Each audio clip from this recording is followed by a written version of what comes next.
Le bonheur au travail, l'amour en temps de pandémie, c'est le sujet que va nous entretenir Hussein Balbaki ce matin. En attendant que les participants puissent être connectés avec nous.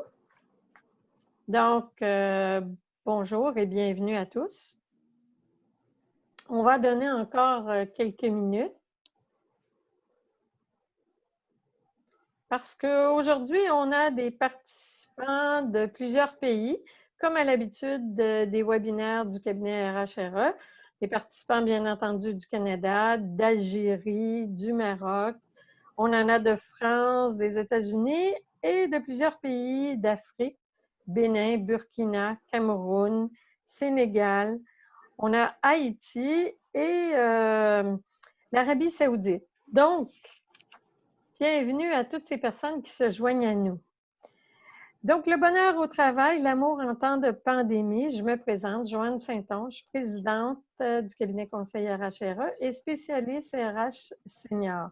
J'ai le bonheur de côtoyer des personnes de différentes cultures, de différents pays et d'échanger sur les meilleures pratiques en management RH de tous les pays.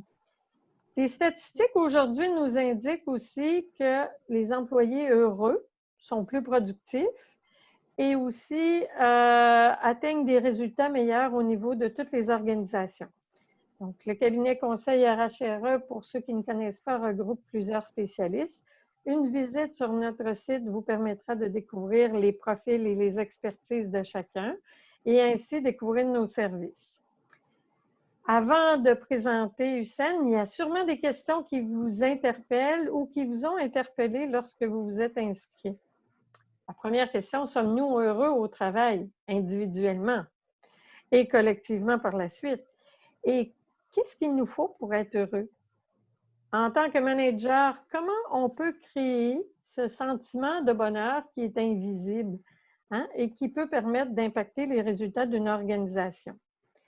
Donc, c'est Hussein qui va nous entretenir du sujet, qui est aujourd'hui candidat au doctorat en administration d'affaires à l'Université de Trois-Rivières. Chercheur dans l'âme, coach et formateur en GRH, il se définit comme étant l'accompagnateur du bonheur au travail. Quel défi, Hussein! Il cumule plusieurs années d'expérience RH à diverses fonctions. Il est canadien, d'origine libanaise, d'où ses compétences interculturelles et linguistiques. Il a travaillé au Canada, dans les pays du Golfe, tels le Koweït, l'Arabie saoudite, l'Égypte, et bientôt, il sera avec nous en mission au Maghreb. Il adore le plein air et découvre la culture du Québec sous toutes ses facettes. Avant de vous confier à Hussein, je vois que la majorité des participants sont avec nous. Quelques consignes de base pour profiter au maximum de ce webinaire. Donc, vous avez comme icône, le premier icône qui est le chat dans le bas de votre écran, sur lequel vous pouvez intervenir à tout moment. On voit que Aziz a souhaité la bienvenue à tous les participants. Vous avez aussi ce qu'on appelle le Q&A ou le question-réponse, sur lequel vous pouvez interpeller le conférencier et les panélistes. Nous ouvrirons le débat après la présentation et vous aurez à travers ça un sondage qui vous sera posé que vous pourrez intervenir automatiquement. Donc, sans plus tarder, je laisse la parole à Hussein. Bonjour Joanne, bonjour à tous nos participants des quatre coins du monde. Merci pour l'introduction, surtout avec le plein air, qui est un de mes bonheurs québécois. D'ailleurs, ça fut un plaisir, un honneur et un bonheur de travailler avec toi, Joanne, dans ton cabinet pour 7 ans et de continuer la collaboration avec ta mosaïque culturelle intéressante. Sans retarder, je vais aller tout de suite à notre sujet d'aujourd'hui, qui sera le bonheur au travail. Alors, les objectifs de notre petite 45 minutes seront les suivants. Distinguer le bonheur au travail de la satisfaction au travail, c'est quoi la différence entre les deux? Passer en revue les différentes perspectives du BAT, qui est le bonheur au travail, à travers un sondage LinkedIn que j'ai commencé pour ma recherche de DBA dans les 4 coins du monde et finalement discuter le rôle crucial de BAT dans ce monde numérique et ses relations avec le leadership. Pour commencer, le BAT ou le bonheur au travail, c'est un équilibre qui se penche plus sur tout ce qui est positif, attitude positive, pensée positive, ainsi de suite, sur le négatif. C'est un sentiment plus profond de satisfaction et de sens, du sens au travail, du sens de l'existence, ainsi de suite. Tandis que la satisfaction, c'est vraiment très momentané, si vous voulez. Elle vient du fait d'avoir des besoins satisfaits à travers un travail qui répond aux attentes. Autrement dit, si je suis satisfait au travail de ce qu'il me donne, si je trouve un autre travail qui me donne un peu plus, ben, je serai plus satisfait, alors je peux quitter. Tandis que le bonheur est pas mal plus durable. Pour essayer de créer une interaction avec nos participants, on commence par un premier sondage, si vous permettez. Alors, je vous demande, s'il vous plaît, de me dire dans quelle mesure êtes-vous familier avec la notion du bonheur au travail. Ce n'est pas le bonheur en général, c'est vraiment précisément le bonheur au travail. Alors, vous pouvez choisir entre A, B, C et D. A étant jamais entendu parler. B étant j'en ai entendu parler, mais je ne l'ai pas jamais pratiqué, ou il était pratiqué sur moi. C, je l'ai confondu avec satisfaction, ça se peut. Et finalement, le D, très familier. J'ai travaillé avec des directeurs de bonheur ou Chief Happiness Officer, comme le Google ou les grands noms. On vous donne une petite trentaine de secondes. Donc, il vous suffit de cliquer ou de choisir la réponse qui vous convient. Jusqu'à date, c'est jamais entendu ou j'ai entendu mais pas pratiqué. Intéressant.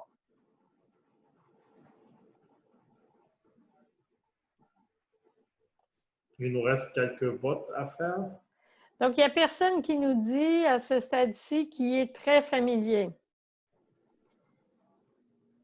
Je pourrais ajouter aussi, si tu permets, Hussein, que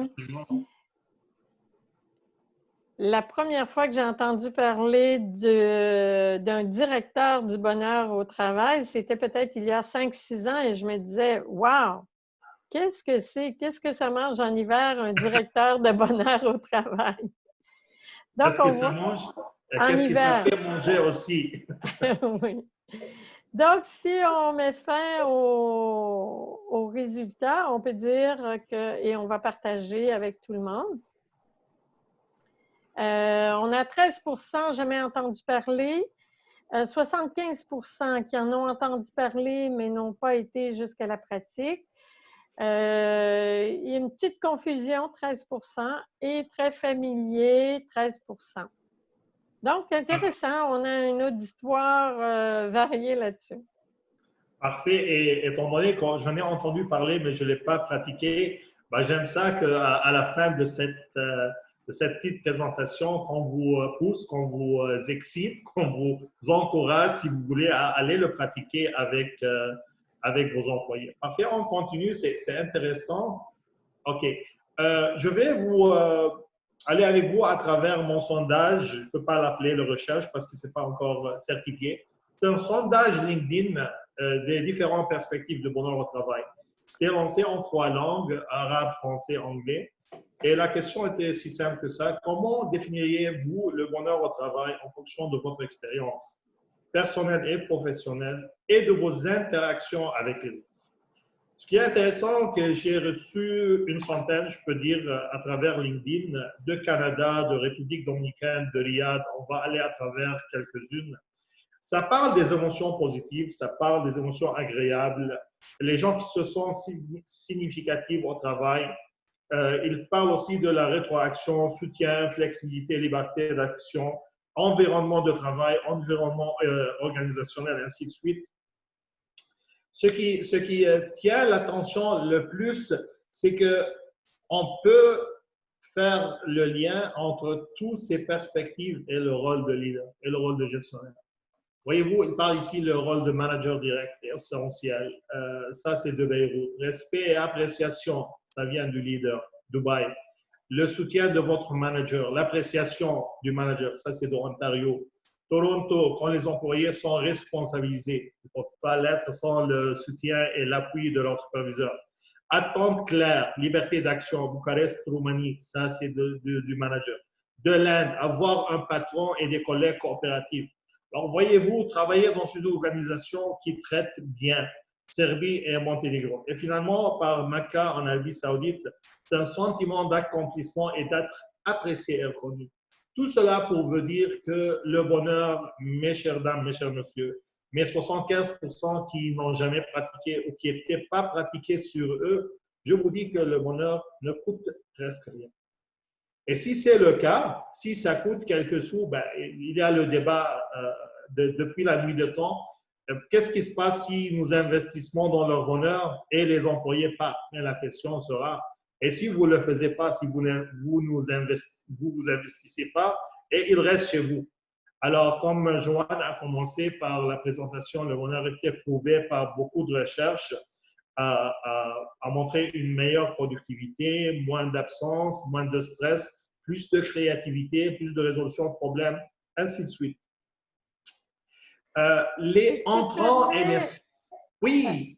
Hussein, je m'excuse. Si tu permets, parce que la collecte d'informations que tu viens de présenter très rapidement, elle m'apparaît très riche pour démontrer la variété et comme quoi la perception du bonheur peut être très différente d'une culture à l'autre.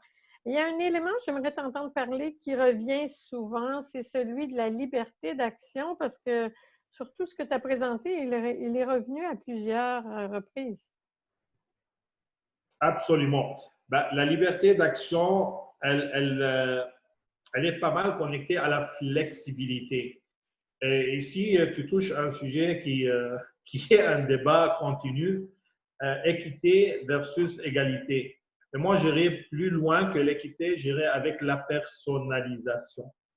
Alors, chers leaders, chers gestionnaires, rien ne vous empêche de faire une réunion avec vos employés et dites-leur franchement, directement, qu'est-ce qui vous rend heureux au travail? Comment peut-on faire? Liberté d'action, elle vient aussi toucher sur le sens au travail. Et il vient à ma tête, le sens au travail ne veut pas dire que tu travailles dans un domaine très compliqué, que tu es dans la science des fusées, ainsi de suite. Non, ça peut être très simple. Il y a une histoire très intéressante qui s'est passée avec le président américain JFK, John Kennedy. Lui, il visitait les NASA.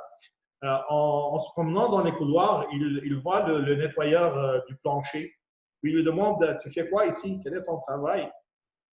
Pensez-y un peu, là, mes chers participants. Une simple question à un simple nettoyeur de plancher. Puis le monsieur nettoyeur de plancher, il répond en disant, moi, je participe à mettre un homme sur la Lune. Alors, voyez-vous, c'est un sens, hein? C'est une liberté, si vous voulez, dans le sens que j'ai du sens dans mon travail. C'est ce qui me rend heureux. Oui, il y a beaucoup de pratiques individuelles, il y a beaucoup de variables et des facteurs individuels qui contribuent à mon propre bonheur au travail. Ça, j'en suis sûr et personne ne peut le cacher. Mais vient le rôle de leader. Parce que, je vais le connecter tout de suite avec la présentation en disant 80%, c'est un sondage de l'organisation Gallup qui est très connu, qui a sondé presque des vingtaines de millions de personnes partout dans le monde.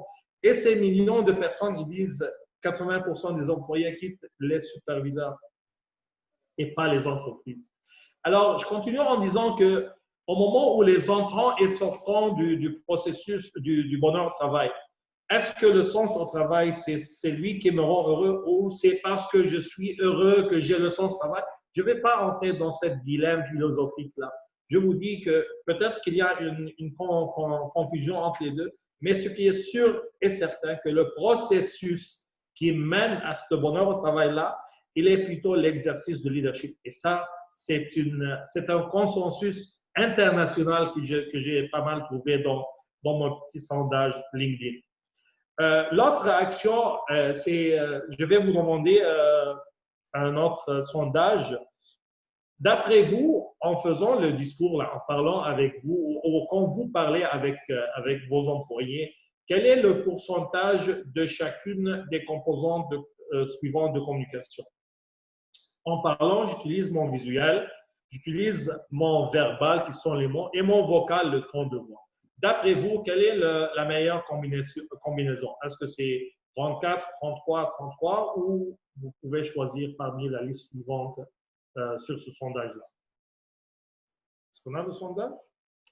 Non, malheureusement, Hussein, on n'a pas mis sur le pool le sondage, mais les gens peuvent répondre dans le chat. Est-ce que c'est F, G, E? Vous pouvez répondre. G, oui. Parfait. Alors, je vais ouvrir mon petit… Donc, utilisez votre chat pour… tu peux laisser le tableau et là, Oui. les gens vont pouvoir… on va te donner les résultats, Hussein. Parfait. Donc, dites selon le tableau que vous avez sous les yeux, est-ce que vous croyez que c'est une proportion verbale de 60 30 vocale et 10 visuel, qui est la proportion B, ou encore le E qui est 10 verbal, 60 vocal, 30 visuel, par exemple? Et l'écrit, bon, il y a M. Benariba Abderrahman qui nous dit, lui, c'est G. 10 verbal, 30 vocal et 60 visuel. Et qui ajoute aussi la possibilité de l'écrit. Hein? Peut-être qu'on peut rentrer l'écrit avec le visuel, Hussein?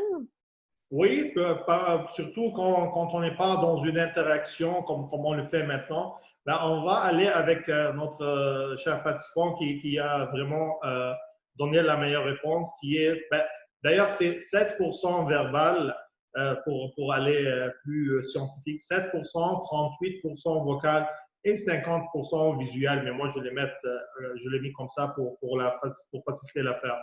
C'est Tu peux vrai. répéter lentement? 7, 38 et 55. 55. Et c'est un docteur qui s'appelle Albert Mehrabian qui a fait ça, c'est le Mehrabian Model, alors le modèle de Mehrabian. Ce qui est intéressant, pourquoi on fait cette affaire-là? Parce que justement, on ne peut pas dire, comme leader, on ne peut pas dire quelque chose à nos employés et faire l'inverse. Alors quand je te demande, je ne peux pas te dire faire ce que je te dis, je vais te dire faire ce que je fais.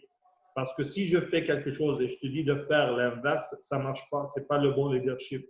Et quand on parle du bonheur, il faut l'exercer comme nous, comme leaders, avant les employés. Ça ne marche pas du sens inverse, il faut l'être de cette façon-là.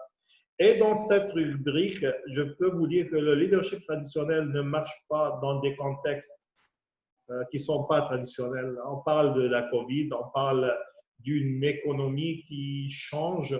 On parle aussi d'un contexte qui porte plus du défi dans le sens que ce qui est intéressant, que avant la COVID, on parlait tous on parle toujours là, l'intelligence artificielle et la déshumanisation de l'être humain. Alors, on avait besoin du bonheur au travail. Maintenant, rendu avec la COVID et avec la socialisation, la distanciation, contre la socialisation, la distanciation, on ne veut pas qu'elle devienne une isolation sociale. Le bonheur au travail ne veut pas dire qu'un leader qui est tendre, qui est amical, qui est heureux, qui est proche, qui ne peut pas être strong, être fort. D'ailleurs, cette dame, je ne sais pas si vous la connaissez, c'est Jacinda Ardern. C'est la première ministre de Nouvelle-Zélande, le pays le meilleur dans le traitement de la COVID, que tout le monde en parle. Et entre autres projets aussi, d'ailleurs, ça fait quelques semaines, elle a publié 2 minutes. Elle se dit que mon équipe m'a challengé de dire dans 2 minutes tout ce qu'on a fait dans 2 ans. C'était très intéressant. Qu'est-ce qu'elle dit, cette dame-là? C'est en anglais, je vais aller à travers une petite traduction rapide. Elle dit que j'étais critiquée de ne pas être agressive, de ne pas être assertive. Et peut-être que parce que j'étais empathique, que j'étais faible. Moi, je fais la révolution contre tout ça et je leur dis, je refuse de croire qu'on ne peut pas être compassionné et fort en même temps. On peut être compassionné, on peut être proche de nos employés, on peut créer cet environnement, si vous voulez, de bonheur en même temps en gardant notre directive. Hein, parce que veut pas, dans des situations exceptionnelles, il faut qu'on soit directive. Hein. La gestion de crise, elle marche avec la direction. Mais si on a cet environnement de bonheur-là, ben la créativité, une idée d'un simple employé, d'un nettoyeur de planchers, comme notre ami de NASA, elle peut changer toute une stratégie et toute une expérience. Joanne, je passe assez vite, je pense, parce que je n'ai pas beaucoup d'interactions. Est-ce que tu veux intervenir? Bien, au fond, si on revient un petit peu sur ta proportion et ce que M. Benariba a répondu aussi, il y a un lien avec tous les concepts pédagogiques. Hein, quand on dit que l'on retient ce que l'on voit ou ce que l'on fait et dans nos messages, et ça a un lien aussi, je pense, avec toutes les notions de communication, n'est-ce pas? Absolument. Et d'ailleurs, tu me rappelles Maya Angelou, qu'elle, elle a dit, les gens peuvent oublier tout ce que tu as dit. Je ne sais pas si c'est en connexion, mais quand même, il est en connexion au bonheur en tout cas. Les gens peuvent oublier ce que tu as dit, les gens peuvent oublier ce que tu as fait, mais les gens ne vont jamais oublier comment tu les as fait sentir. Alors, autrement dit, on retourne à nos chers leaders pour leur dire, si vous faites sentir vos employés heureux, ben, ils ne vont jamais oublier ça et ça va retourner. Le retour d'investissement du bonheur au travail est déjà prouvé dans plusieurs sciences. Pour continuer aussi, il faut dire que… Juste avant un petit peu, Hussein, oui. je retiens aussi parmi tes messages que tu viens de présenter, et puis on invite aussi les participants, si vous avez des questions ou des commentaires, utilisez le chat.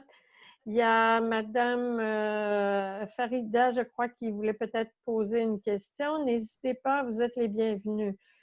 Il y a quelque chose d'important que tu as mentionné, c'est qu'en tant que manager, parce que tu reviens beaucoup à faire la corrélation leadership, bonheur au travail, il y a un impact direct. Donc, tu as laissé le message, et ça, je trouve ça intéressant pour les organisations. N'hésitez pas à réunir votre personnel et à poser la question. Et ce n'est pas toujours à travers les sondages scientifiques, justement, qu'on va chercher l'information. Et moi, je le dis à chaque fois on est demandé pour faire des diagnostics ou encore lorsqu'on parle des communications, on peut récolter de l'information à la pause café, là. Hein? Près de la cafetière, des fois, on a déjà l'état des lieux sur le climat de travail. Donc, ça, c'est quelque chose que je retiens. Poser la question à nos employés, qu'est-ce qui vous rend heureux au travail? Et aussi peut-être faire le tour pour savoir comment eux, ils définissent heureux au travail. Parce que déjà, ce matin, tu nous dis il y a une distinction à faire entre le bonheur et la satisfaction. Et ça, je pense que c'est important aussi. Absolument. Je ne sais pas si on peut faire le lien avec les sondages qu'on va les laisser à la fin, mais je pense que c'est un très bon moment d'en parler. La pause café peut te dire beaucoup de choses, hein, Joanne. Si on a ce climat de confiance, ce climat de fraternité, si tu veux, entre le leader puis ses employés, la pause café peut dire beaucoup de choses. Mais c'est intéressant quand tu parles du sondage, c'est un point très important dans la discussion du bonheur au travail parce que, comme on dit en bon français, if you cannot measure it, you cannot manage it. Alors, si tu ne peux pas le mesurer, tu ne peux pas le gérer. Il faut le mesurer, ce bonheur au travail, et c'est à travers le sondage. Mais malheureusement, comme tu dis, la plupart des fois, on fait un sondage juste pour faire des datas. Non, ce n'est pas les datas qu'on cherche. C'est ce qu'on fait avec cette data-là qui est l'important. Pour moi, je décortique le sondage du bonheur au travail en trois parties. C'est avant sondage, durant sondage et après sondage. Avant sondage, il faut s'assurer et être sûr, d'où le recours et la recommandation d'aller à travers une tiers partie pour s'assurer d'une confidentialité hors pair. Alors, moi, mon but, comme directeur général d'une entreprise, je dois le dire. Je dois d'ailleurs envoyer une lettre confirmée pour dire à tous les employés, ce sondage-là est pour vous. On ne saura jamais qui a écrit quoi. Et on s'en fout d'ailleurs de ce qui a écrit, quoi. On se concentre sur ce qui a été écrit et pas qui l'a écrit. Alors, il faut vraiment préparer le terrain de confidentialité. Ah, pardon, Hussein, je t'arrête, s'il te plaît, pour être brief sur quelques questions qui sont posées par l'auditoire. Notre ami Ben Arriba il a envie que tu continues pour pouvoir faire le lien parce que il dit peut-être que nous n'avons pas encore développé tout le contenu, mais jusqu'à maintenant, j'ai de la difficulté à faire la différence entre la satisfaction dans le travail et et la ligne de démarcation me semble mince. Donc, si tu peux encore développer ou bien donner quelques éléments pour éclaircir ça. Et aussi à Madame Boudaoud Zahra qui pose la question, qui dit souvent que nul n'est indispensable, généralement les managers qui posent cette question-là. Donc, j'aimerais bien que tu vois aussi l'auditoire. Aziz, tu peux répéter la deuxième question, s'il te plaît? La deuxième question, elle te dit, Madame Boudaoud, elle te dit que beaucoup de dirigeants, personne n'est indispensable. Et souvent, cette expression est donnée par quelques dirigeants, une expression qu'on utilise souvent en entreprise. Donc, et quel impact doit avoir sur la performance d'un collaborateur qui se donne à fond dans son travail? Elle te pose la question, que pensez-vous? Et pourquoi les managers utilisent-ils cette expression? Absolument. OK, on revient à la différenciation entre satisfaction et bonheur. C'est simple, le bonheur, c'est la satisfaction la plus durable, si vous voulez. Parce que le lien, comme vous dites, c'est très mince, c'est une ligne rouge très fine entre les deux. Sauf que la satisfaction, c'est pas durable dans le sens que si je suis satisfait, juste satisfait, là, je fais un lien ici avec un superviseur qui m'a parlé qu'il était content dans son travail, il n'a pas de plainte. Mais cette mentalité-là, elle marche, mais pas dans des exceptions. Parce que lui, il est prêt à quitter n'importe quand. Pas n'importe quand, tant et aussi longtemps qu'il aura une dose, qu'elle soit mince le plus possible, une petite dose, il va quitter pour un travail qui sera plus satisfaisant. Tandis que s'il est heureux et de soi, et cette subjectivité du bonheur, elle vient être appuyée par son leader, là, c'est une durabilité. Et c'était prouvé par les recherches que les employés les plus heureux, ils restent plus longtemps. Ils ont même moins de sick leave, moins d'absence comment dirais-je, d'absence de maladie au travail. L'impact des dirigeants, c'est crucial. C'est crucial, surtout dans le sujet de bonheur. Et je vais répondre en continuant sur le sondage. Alors, on a dit dans le sondage, on fait l'avant, la préparation du terrain, à s'assurer que c'est une confidentialité, personne ne va savoir, et de choisir les moments intéressants pour les employés. J'ai fait c'était des sondages d'engagement des employés. On les envoie par courriel, on les envoie par application téléphone pour assurer et pour donner plus d'options aux participants de participer. Et il faut vraiment encourager le maximum possible parce qu'un pourcentage de 50% ne te donne pas le même effet que si tu as 90% de participation. Entre la phase de durant, qu'est-ce qu'on fait durant? Durant, il faut encourager les gens, continuer à les encourager. Et il faut choisir la période. Est-ce qu'on fait le sondage pendant une semaine, pendant 2 semaines, avant les vacances, durant les vacances, après les vacances? Il faut vraiment discuter ça comme équipe de gestion. Et vient le point le plus important, et ici je retourne avec aussi le rôle de dirigeant, c'est le après. Qu'est-ce qu'on fait après? Qu'est-ce qu'on fait avec la data? La meilleure façon que j'ai trouvée d'après les pratiques que j'ai faites dans les 4 coins du monde est de faire le suivant. D'envoyer un courriel pour un département spécifique, là, mettons la cuisine. Je viens de l'hôtellerie et je n'ai pas le choix. Alors, le département de la cuisine, merci de la participation de 90%. Voici les résultats. Alors, on a 25% qui sont très heureux, je ne sais pas, 50% qui sont satisfaits, puis 25% qui ne sont pas du tout heureux. Là, on fait une rencontre, un représentant RH, un représentant de bonheur, comme tu dis, Joanne, si on a le directeur de bonheur, Puis là, on fait une réunion pour 1 heure, on la découpe en deux. La première 30 minutes, elle sera pas, tout le monde sera présent, et le superviseur et ses employés. Puis la deuxième 30 minutes, et ça, c'est une difficulté, mais il faut avoir une transparence dans l'organisation, il faut avoir quand même un environnement qui encourage ce qui suit. Dans la deuxième 30 minutes, on va demander à notre cher superviseur de quitter la classe, de quitter la salle de réunion pour prendre un café ailleurs et pour s'assurer que si ces employés-là, ils ont quelque chose de plus à dire que ce qu'ils ont dit à la pause café, de leur donner la liberté d'action et la liberté d'expression ici.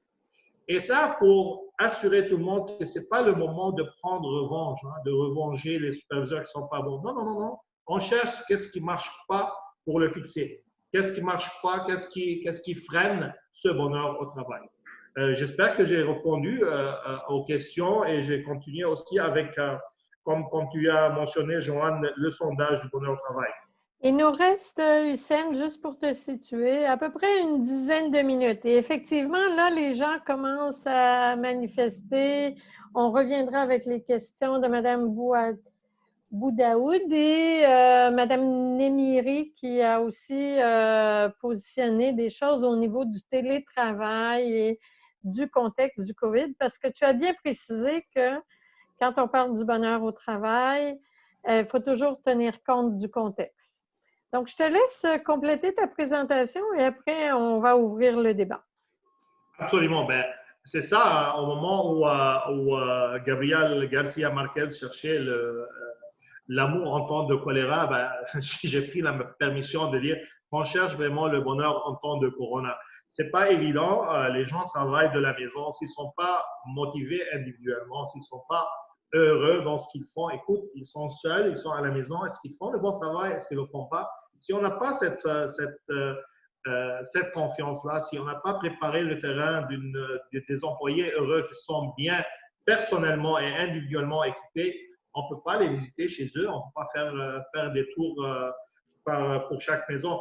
D'ailleurs, l'une des pratiques de bonheur, je pense que c'était une compagnie canadienne, j'ai oublié le nom, le directeur de ressources humaines, il a passé physiquement, avec tout le respect de la distanciation sociale, il a knocké les doors, il a frappé sur les portes pour parler avec chacun et chacune et pour leur dire merci et envoyer une petite fleur à une femme, un petit cadeau pour l'homme, ainsi de suite. Alors, c'était vraiment intéressant, ces comportements. Comme je dis, je le répète toujours, la distanciation sociale, il ne faut pas qu'elle nous amène à l'isolation sociale. On a assez d'isolation, on a assez d'intelligence artificielle qui déshumanise les mondes. On a assez de robotisme qui vient remplacer l'humain et les pratiques humaines. On a assez de courriels pour dire merci à quelqu'un. Non, on le recherche, ce contact humain, et on le recherche plus et davantage dans des contextes où on n'a pas ce contexte-là. Je fais une petite référence ici à Trois-Rivières où j'habite avec ma famille et ma femme et 4 enfants. Quand ils faisaient le tour du bloc, les gens étaient comme, ils ne sont pas heureux. On peut le voir. Ma femme, elle me dit, les gens ne sont pas heureux. Les seuls qui sont heureux et qui nous saluent et qui nous disent, passent le bonjour, sont les plus vulnérables. C'est un peu contradictoire. Hein? Le contact humain, c'est si important qu'il y a des gens là, d'ailleurs, qui s'ennuient à cause qu'ils n'ont pas de travail. Alors, il existe ce bonheur au travail là, il existe. Un petit tour sur les pays les plus heureux parmi le monde, ça me touche au cœur. Comme tu dis, Joanne, je suis libanais de souche, mais je suis canadien depuis quelques bouts.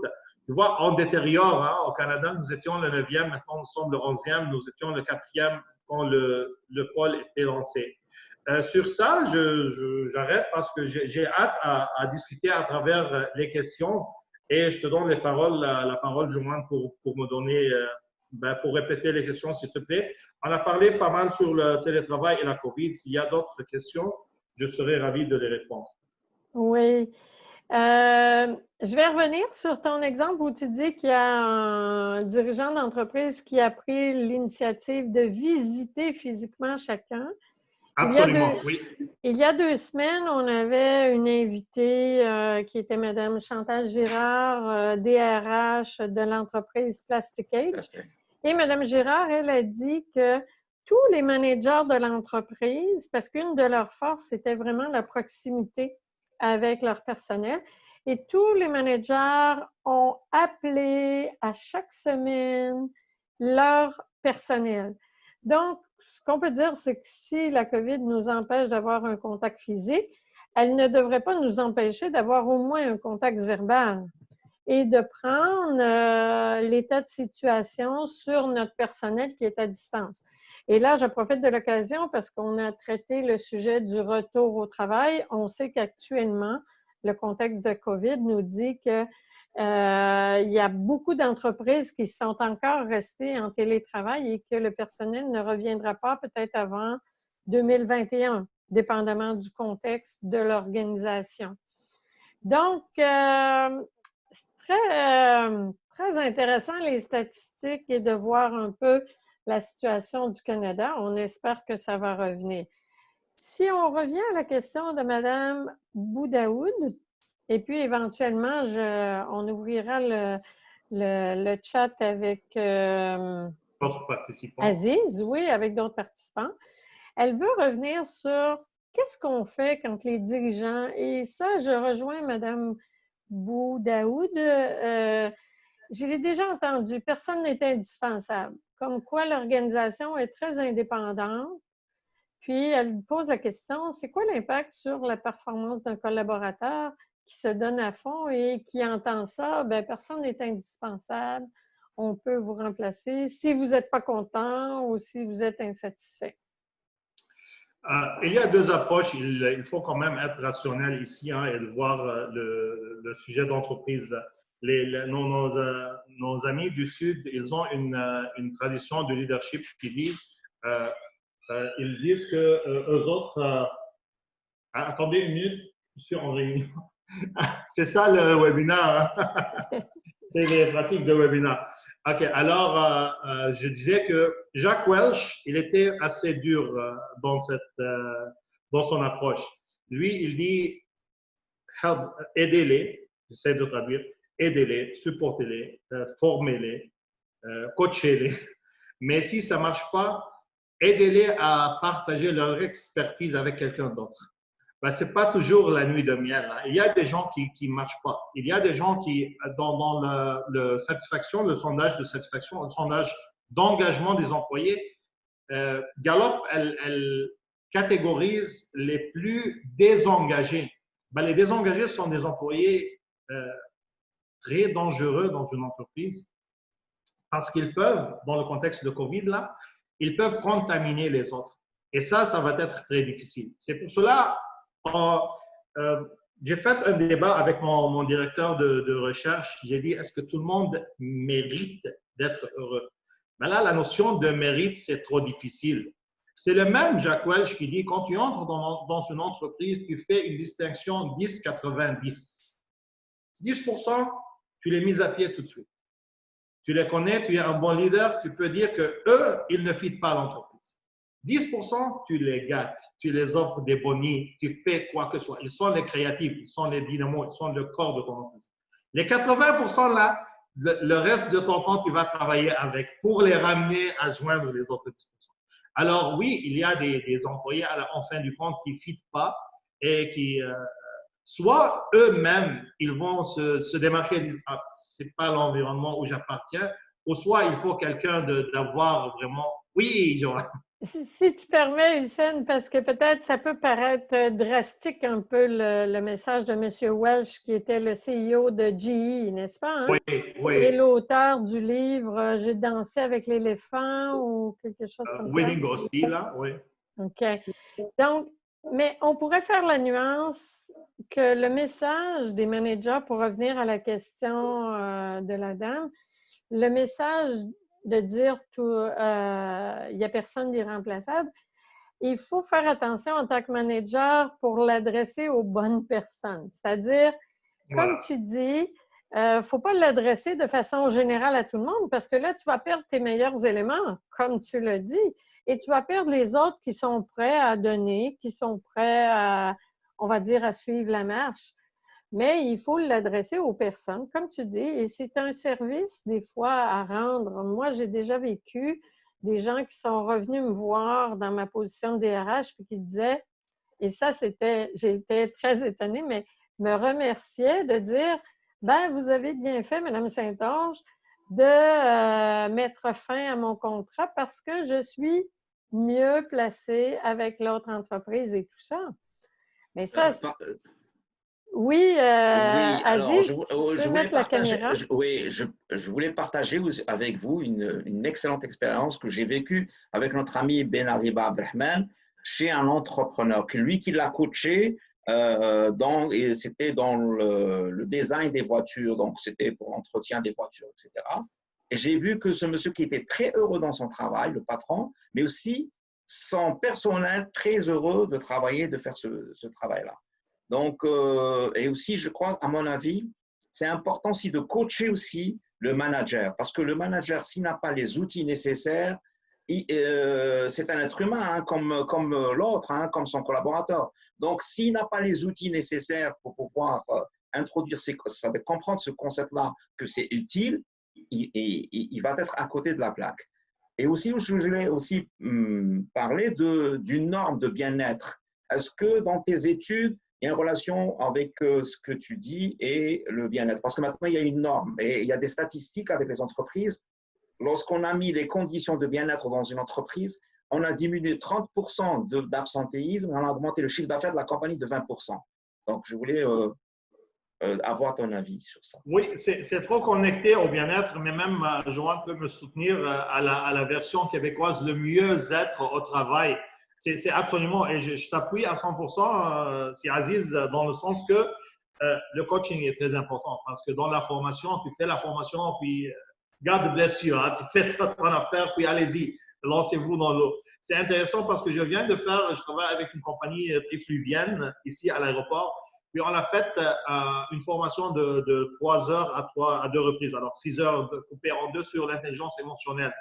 Et dans cette, comme tu dis, ils sont des humains, les leaders avec 40 ans d'expérience, 30 ans d'expérience. C'était la première fois pour eux à s'exposer à une… remets ta caméra, Aziz! À s'exposer à un test de personnalité pour se connaître. Et ils étaient surpris de se connaître eux-mêmes. Et ils ont fait le même test avec leurs employés. C'est la communication ouverte. Retournons à la dame qui a demandé, celui qui dit à ses employés que vous n'êtes pas irremplaçable ou vous n'êtes rien, excusez-moi, qui l'a nommé un leader, cet homme-là? Tu vois, son approche, ce n'est pas du tout un leader, c'est un chef qui dit à la française « my way or the highway », mais ça n'existe pas, ça ne marche pas dans nos contextes là. Alors, il peut être manager sans être leader.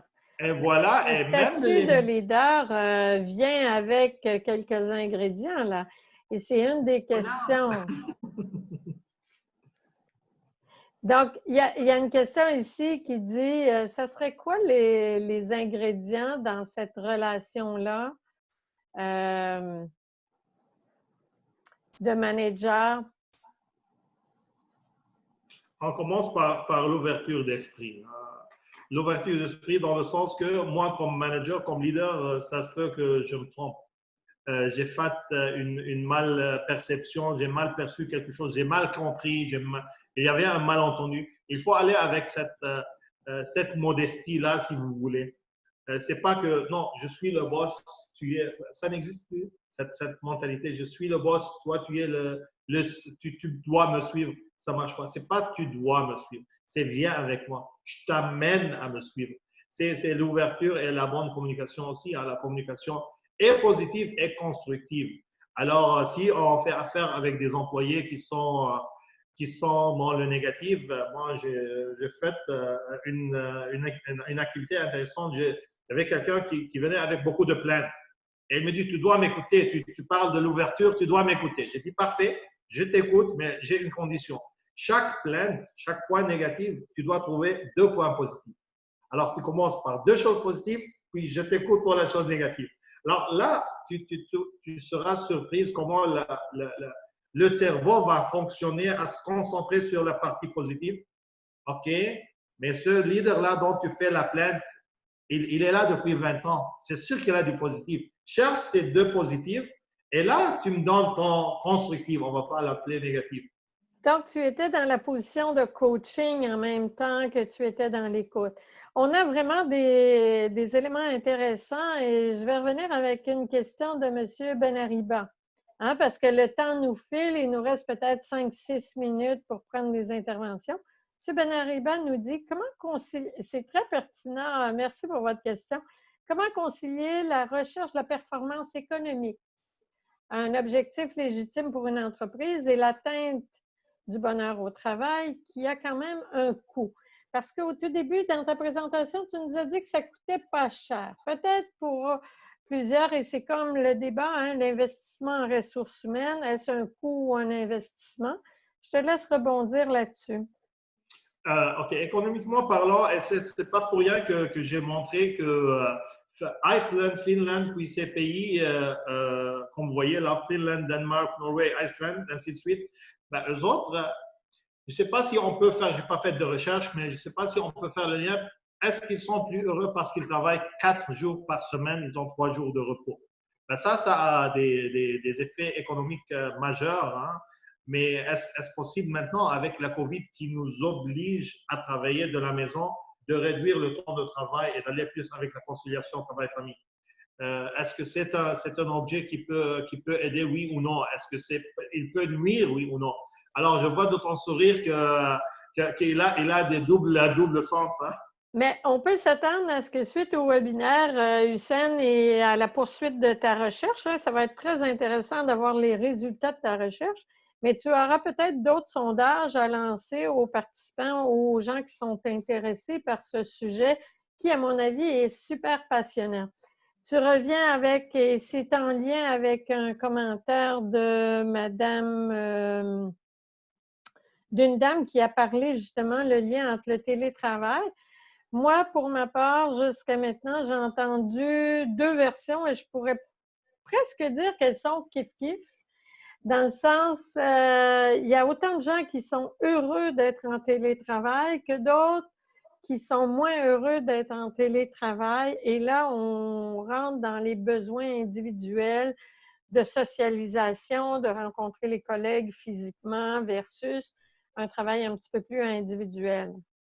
D'ailleurs, notre ami Jean-Michel de cette team, dans le dernier webinaire, j'étais surpris de savoir qu'il est très heureux. Ben, son équipe de travail, il le manque trop. Ils sont, comme tu les connais, ils sont trop familiales. Mais en même temps, lui, il était heureux de savoir, de passer plus de temps avec sa famille, avec ses enfants, de les découvrir à la maison, de prendre le rôle d'une femme au foyer, là, si on peut dire ça comme ça. Alors oui, comme tu dis, chaque perception est différente. C'est pour cela que la communication est clé et de traiter chacun avec un traitement personnalisé. Il y a un élément très important parce qu'on a soulevé tout à l'heure au tout début que dans tes résultats de premier sondage, on parlait de la liberté d'action. Ici, il y a Mme Zirmi qui nous dit « La liberté d'action n'est pas toujours source de bonheur au travail. J'ai toute la liberté d'agir, cependant, je n'ai jamais eu l'avis de mon manager. Ne pensez-vous pas qu'il faut lui associer la communication? » Absolument. La communication, oui. La hiérarchie, elle est très respectueuse et elle doit l'être dans le sens qu'il faut être ouvert. Je retourne à mon ouverture d'esprit. Tu dis que tu avais la liberté d'action. Je n'ai pas trop compris comment tu as la liberté d'action et en même temps, tu n'avais pas l'avis de ton directeur. Je n'ai pas trop compris, mais oui. Bien, moi, je le comprends parce que je l'ai entendu souvent de dire, ben moi, je peux prendre toutes les initiatives. Je n'ai jamais de feedback de mon manager. Donc, ça revient à dire pourquoi la dame a dit oui, liberté, mais avec un feedback. Absolument. Moi, je suggérais à la dame, et ça m'est déjà arrivé en coaching, n'hésitez pas à aller chercher le feedback. Il ne faut pas toujours être dans la position d'attente. Hein? Vous-même, comme collaboratrice, on a tous un supérieur hiérarchique. Si on a des doutes sur ce qu'on fait, wow, allez vers votre manager, demandez-lui, es-tu content?